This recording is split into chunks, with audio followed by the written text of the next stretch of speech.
Nuestra primera ponente del día es la doctora Blanca Lema. Ella nos presenta el tema Introducción a la patología cervical y tamizaje del cáncer de cervix. La doctora Blanca Lema, especialista en ginecología y obstetricia, con alta especialidad en colposcopía y patología del tracto genital inferior en la Universidad Nacional Autónoma de México, en el Hospital Licenciado Adolfo López Mateos, ISSSTE. Con un diplomado en colposcopía por la Universidad Autónoma de México, médico tratante en el Hospital Gineco-Obstétrico Isidro Ayora y autora de varios artículos científicos a nivel nacional. Médico tratante de la Cancillería de Ecuador y socia activa de la Sociedad de Colposcopía. El cáncer de cervix continúa siendo una de las principales causas de morbimortalidad en mujeres, especialmente en contextos donde el acceso al tamizaje oportuno aún representa un desafío.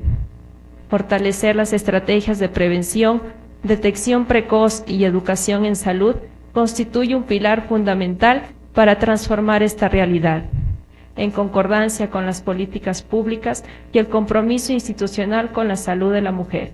Bienvenida, doctora.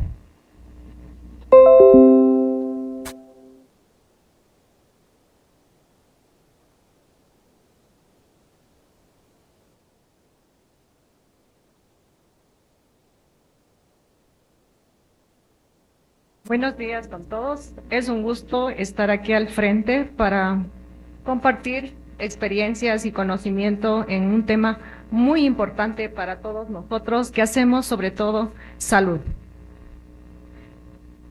El tema del día de hoy es Introducción a la patología del tracto genital inferior y tamizaje de cáncer cérvico-uterino. El contenido del día de hoy va a ser Introducción, citología, pruebas de PCR-HPV, directrices de la Sociedad Americana de Colposcopía y Patología Cervical, manejo basado en riesgos que actualmente vamos manejando, conclusiones y recomendaciones.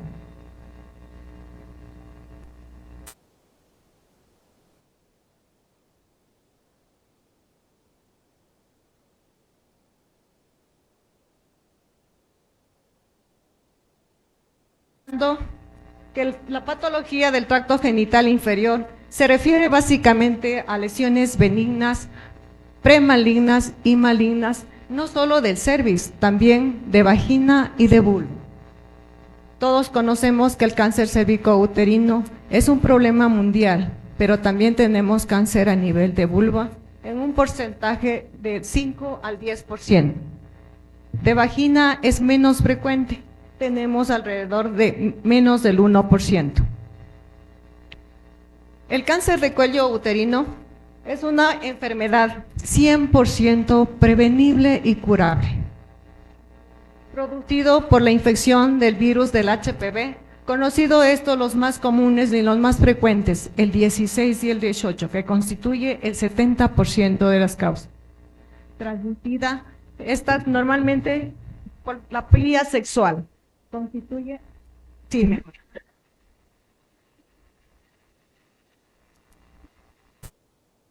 Constituye una de las amenazas más graves a nivel mundial y constituye un problema de salud pública de origen multifactorial y por ende es muy importante tener tamizajes que sean accesibles y efectivas. En relación a la epidemiología, tenemos que el cáncer de cuello uterino es el cuarto tipo de cáncer a nivel mundial. Sin embargo, a nivel de las Américas y el Caribe constituye el tercer lugar. De acuerdo a Globoca, en el año 2022, tuvimos alrededor de 660,000 nuevos casos, en los cuales 350,000 fueron completamente muertes de nuestras mujeres. En la OPS, en el año 2022, se determinó una situación a nivel de las Américas, en la que determinaron una incidencia de 78,000 casos, de las cuales hubieron 40,000 muertes. Es decir, que tenemos una tasa de mortalidad del 3 veces más que las otras regiones, hablándonos básicamente de una desigualdad en la salud.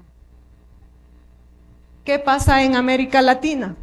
Pues constituye el segundo cáncer más frecuente, alrededor de 83,000 casos y 35,000 muertes cada año. tenemos una mortalidad de 3 veces más que en el resto de las regiones. Y a nivel del año 2030 tenemos una proyección de alrededor del 45% de un incremento. ¿Qué pasa en Ecuador? En el año 2022 tuvimos alrededor de 1.792 casos, de los cuales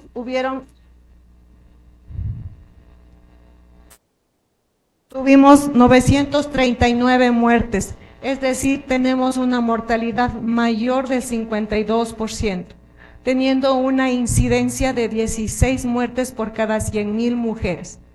¿Esto por qué se produce? Porque lamentablemente nuestro diagnóstico es tardío, es decir, etapas en 3 y 4 de nuestras mujeres. Como les indiqué, en Ecuador tenemos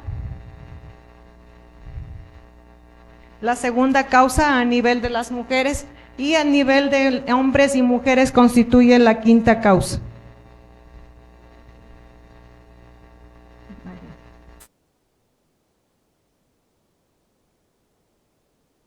Estadísticas de la maternidad Isidro Ayora.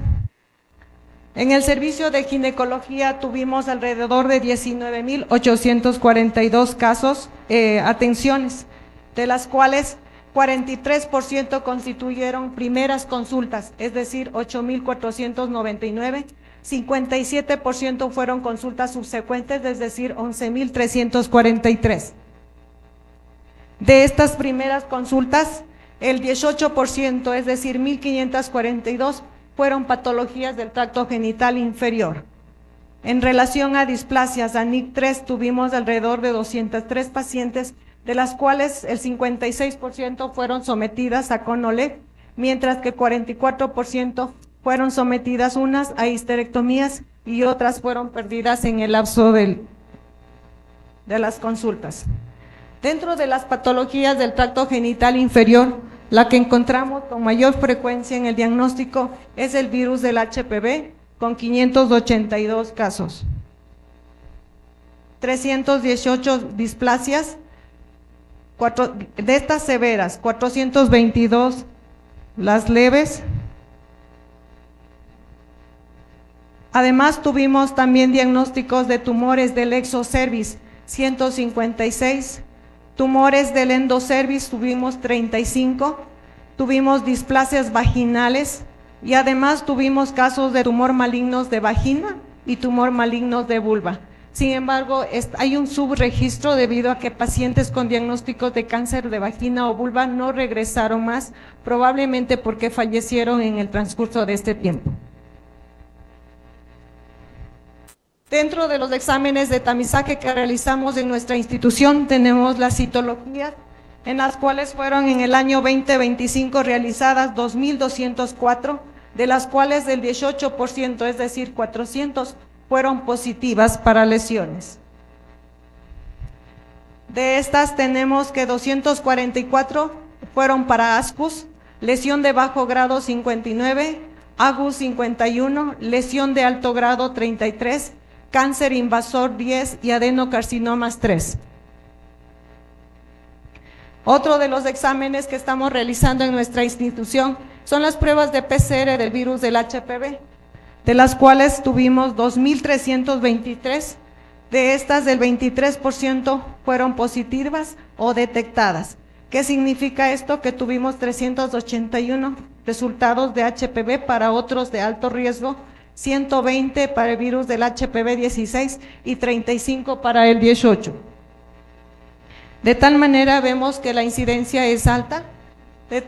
Se realizaron proyecciones de carga mundial a nivel de morbimortalidad en relación con el cáncer cervicouterino en el año 2040, determinando un incremento de la morbilidad a un 32% y un incremento de la mortalidad de un 40%.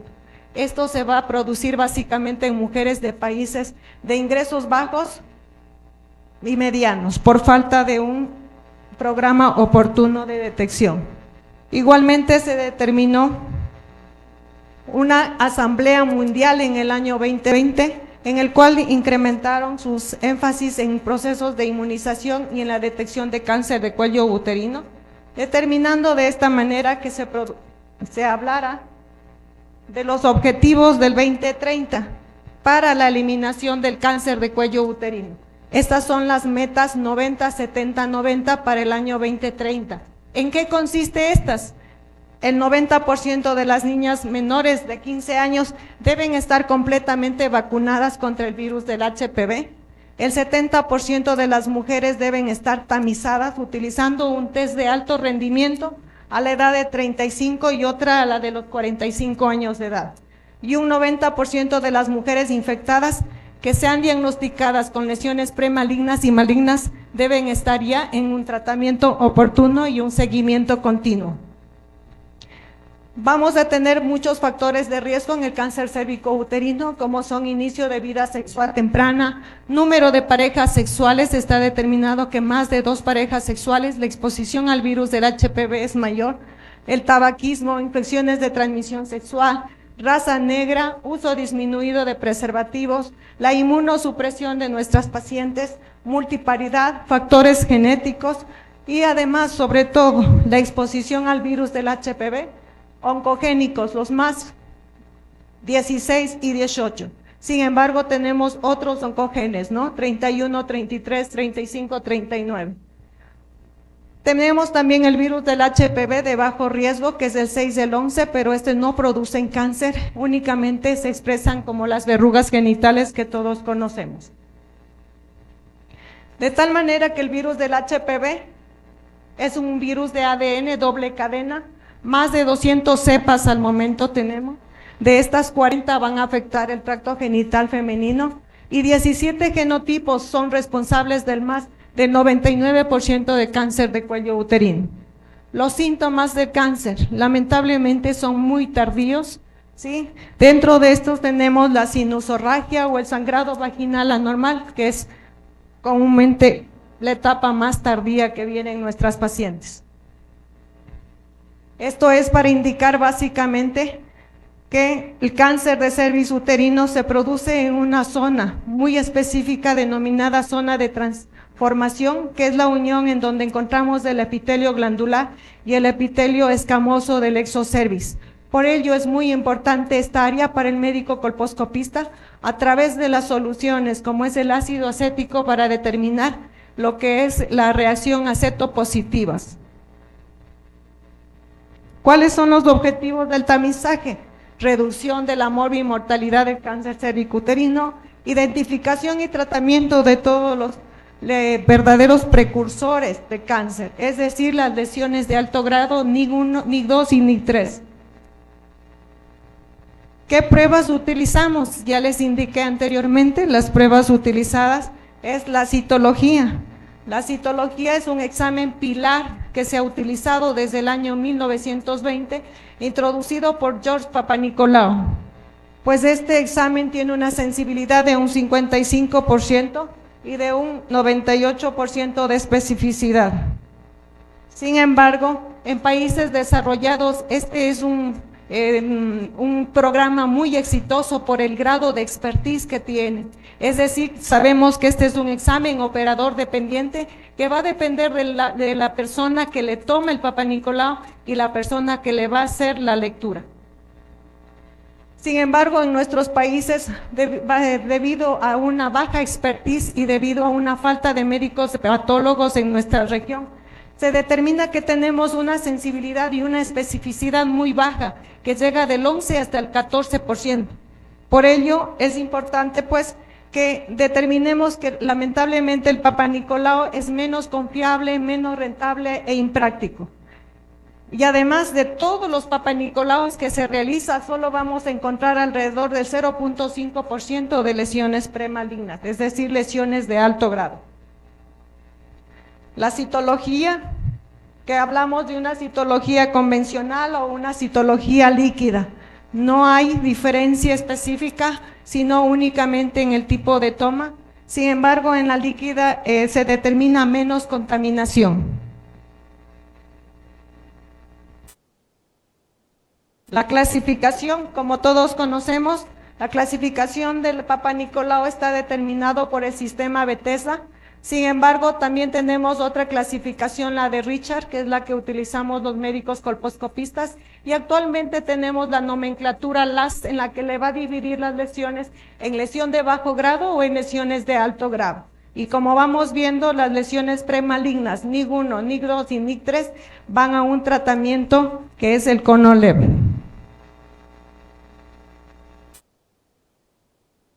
¿Cuáles son las lesiones premalignas?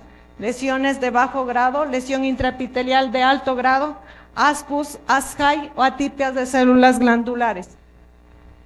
De estas, ¿cómo vamos a determinar? Si son lesiones de bajo grado, NIG1, tenemos una regresión de un 57%, una persistencia de 32% y una progresión del 11%, con un riesgo a un cáncer invasor del 1%. En el NIG2, una regresión del 43%, una persistencia del 35%, una progresión del 22% y un riesgo de cáncer invasor al 5%. Lesiones de alto grado de NIG3, determinamos que hay una regresión menor a un 32%, una persistencia mayor al 56% y el riesgo de cáncer invasor va del 12 al 30%. Por ello es importante determinar un diagnóstico oportuno y un tratamiento adecuado.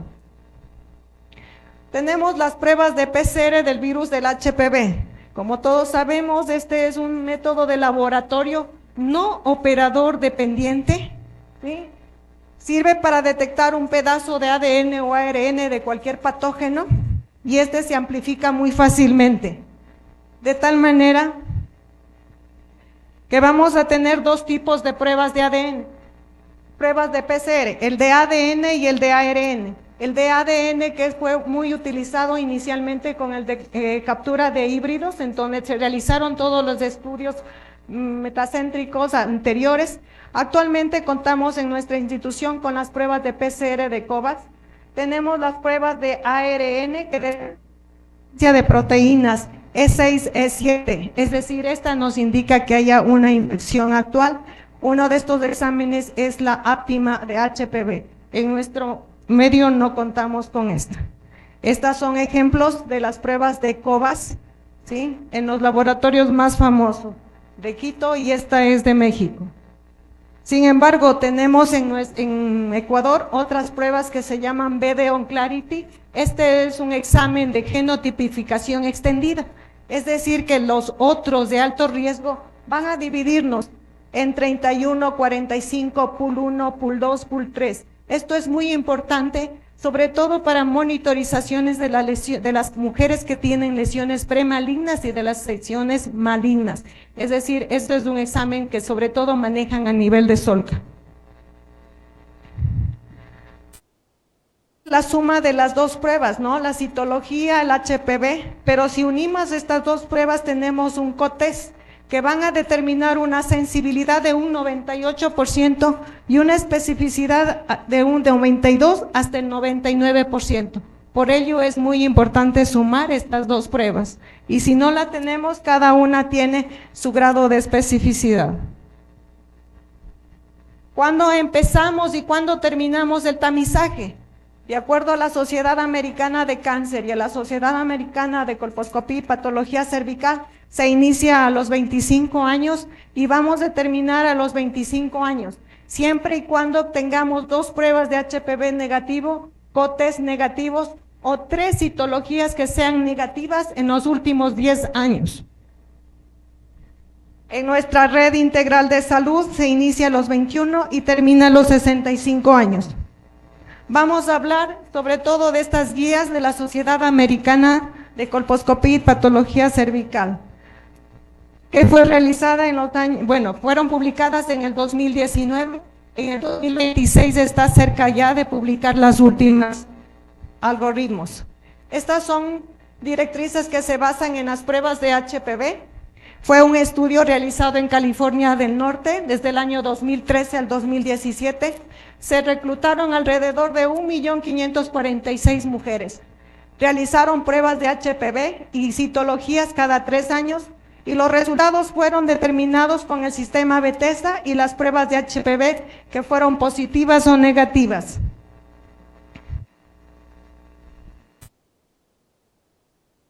De tal manera que el manejo actual se lo realiza personalizado y basado en el riesgo de cada paciente.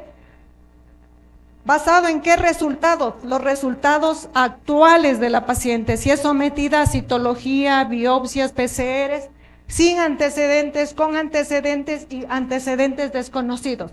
Por ello es muy importante hacer un manejo basado en riesgos.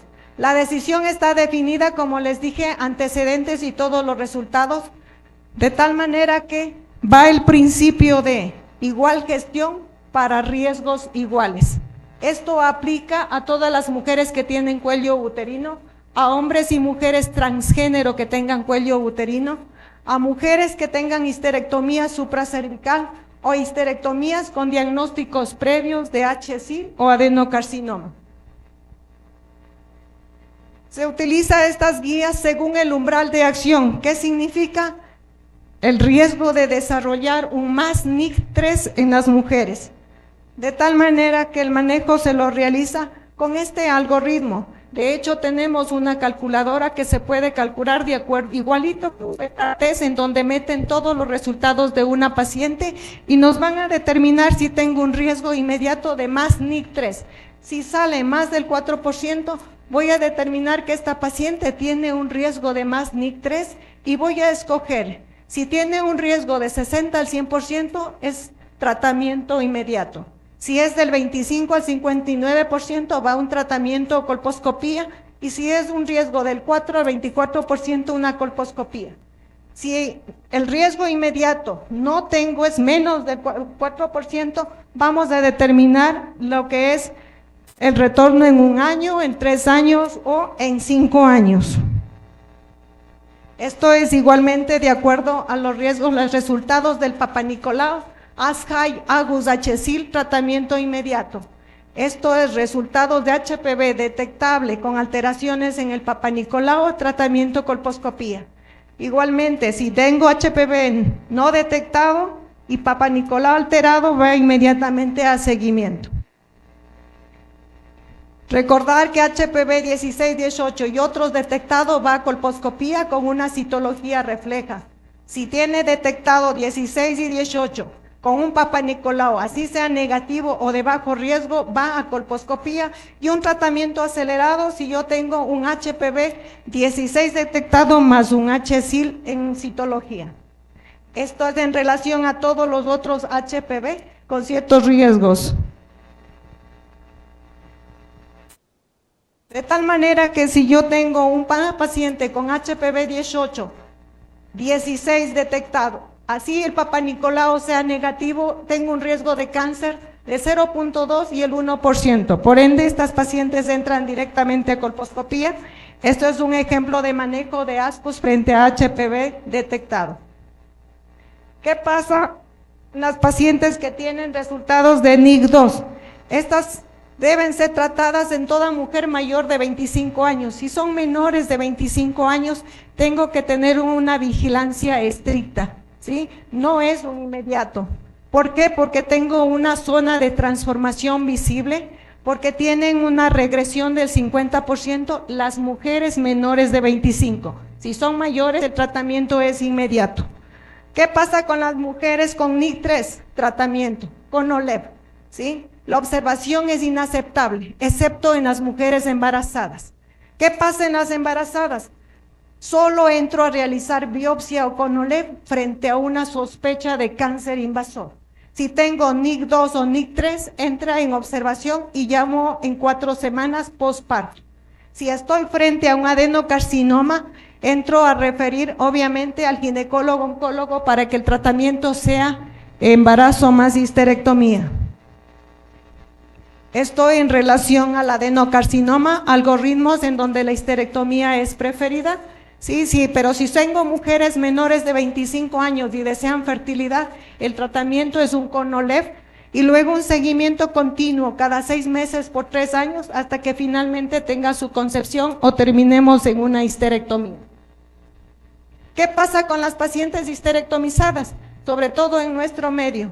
Si son por lesiones benignas y tienen un tamizaje regular en los últimos 10 años, no requiere tamizaje. Si tiene antecedentes de citologías anormales, HSIL, ASCAI o atipia, va directamente a colposcopía.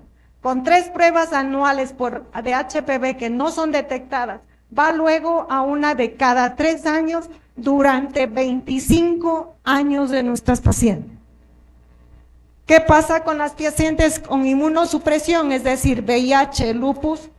Estas son pacientes que requieren el examen al año de actividad sexual durante toda la vida, anualmente durante 3 años. Citología en menores de 30 años, mayores de 30 años, citología y COTES, y requieren colposcopías. A ellas entran en vigilancia, no en tamizaje. ¿Qué pasa con las mujeres mayores de 65 años? Si no son tamizadas de forma regular y no tengo resultados, recuerden que tengo un 20% de desarrollar un cáncer cérvico-uterino. Y recordemos siempre que, por favor, la atrofia severa en las mujeres menopáusicas es el simulador más alto para una lesión de alto grado. Por eso se les recomienda enviar previamente estrógeno. Les he hablado del CONOLIP, que es un procedimiento de escisión electroquirúrgica con una asa diatérmica que consiste en extraer las lesiones de alto grado.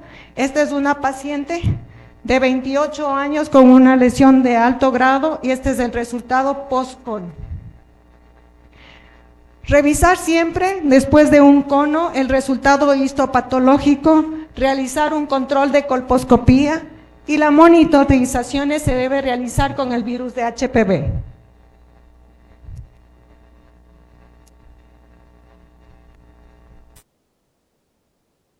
Y finalmente, termino con esto. Los fundamentos está dado por los resultados de HPV. ¿Y cuáles son las recomendaciones? Las recomendaciones son que recordar siempre que el cáncer de cuello uterino es 100% prevenible y curable. Está en nuestras manos empezar el tamizaje. El tamizaje se debe realizar en todos los niveles, nivel 1, nivel 2, nivel 3. La preferencia utilizar las pruebas de PCR de HPV. Si tengo un HPV detectado, realizar citología, luego colposcopía y vamos sobre todo por este gold estándar, que es la prevención primaria, la vacunación en nuestras niñas, nuestros adolescentes y en las mujeres. Recordemos que en nuestras manos, por favor, no permitamos que muchas mujeres como Guadalupe, Estefanía, Janet, mueran con un resultado que decía de forma verbal negativo. Les comparto estas experiencias en la UNAM. A todos los médicos, posgradistas, internos, atrévanse a soñar, que mientras más lejos sueñan, sí se llega. Muchas gracias.